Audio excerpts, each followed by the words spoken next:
Bismillahirrahmanirrahim. Assalamualaikum warahmatullahi wabarakatuh. Halo semuanya, perkenalkan saya Nopi Dwi Anjani, mahasiswa semester 5 dari Program Studi Keteknikan Pertanian, Fakultas Teknologi Pangan dan Agroindustri, Universitas Mataram.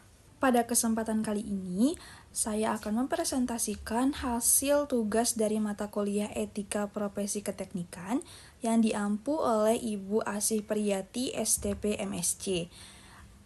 Dalam video kali ini, saya akan membahas 4 pertanyaan yang berkaitan dengan pengertian etika dan profesi, pentingnya kode etik dalam dunia profesi, cara meningkatkan profesionalisme, dan contoh pelanggaran etika dan cara penanganannya.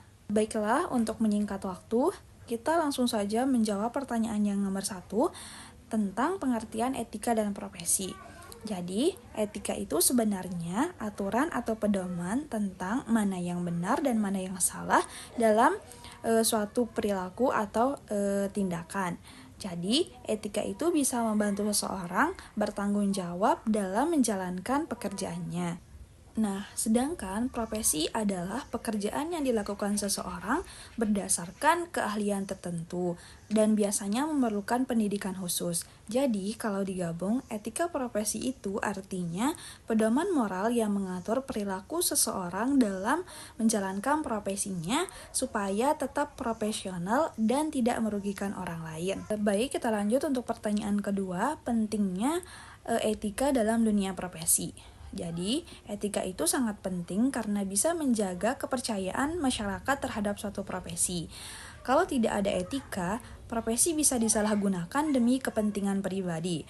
Nah, profesi yang paling membutuhkan kode etik, salah satu contohnya adalah seperti dokter, insinyur, atau guru. Misalnya, dalam profesi keteknikan pertanian, kode etik itu penting supaya alat dan sistem yang kita rancang benar-benar aman, efisien, dan tidak merusak lingkungan atau merugikan petani.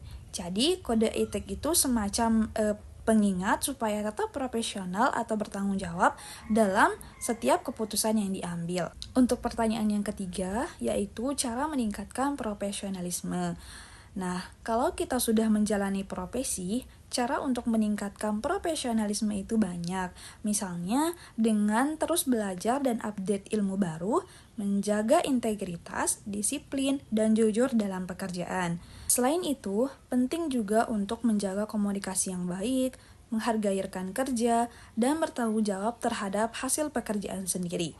Nah, dalam bidang keteknikan pertanian, contohnya kita harus teliti dalam merancang alat supaya tetap aman dan berfungsi optimal sesuai kebutuhan petani. Soal yang terakhir yaitu tentang contoh pelanggaran etika dan cara penanganannya.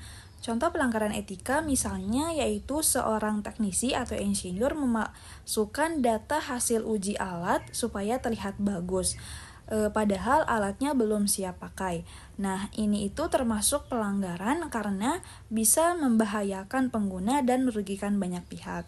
Nah, untuk cara penanganannya bisa dilakukan dengan memberikan sanksi sesuai dengan peraturan profesi, seperti peringatan, pembekuan izin praktik, atau bahkan pencabutan lisensi.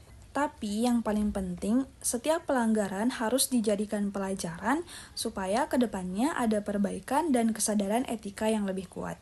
Dari pembahasan ini, kita bisa simpulkan bahwa etika sangat penting dalam menjaga tanggung jawab, kepercayaan, dan integritas seseorang dalam menjalankan pekerjaannya. Dengan memahami dan menerapkan etika profesi, kita bisa menjadi tenaga profesional yang tidak hanya ahli, tetapi juga berkarakter dan beretika. Terima kasih telah menyimak video ini. Mohon maaf atas segala kesalahan dan kekurangan.